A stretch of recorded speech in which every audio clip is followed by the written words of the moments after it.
Welcome বন্ধুরা, চলে এসেছি আমরা আইটলা বারোয়ারি পুজো কমিটি। তো এইবার পুজোর থিম নতুন আকর্ষণ, ফেলে দেওয়া ঠাকুরের কাঠামো দিয়ে এই প্যান্ডেল তৈরি হয়েছে। দেখুন দৃশ্যটা কত সুন্দর লাগছে। আর এবছর এদের থিম হচ্ছে পুরনো কলকাতা। এরা পুরো কলকাতার দৃশ্যটাকে তুলে ধরেছে, দেখুন কত সুন্দর লাগছে।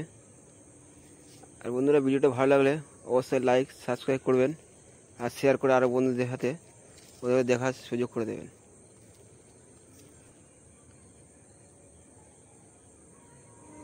অবশ্যই আপনারা একবার কি ঘুরে আসবেন, দেখবেন কত সুন্দর দৃশ্যটা, কত সুন্দর লাগছে প্যান্ডেলটা।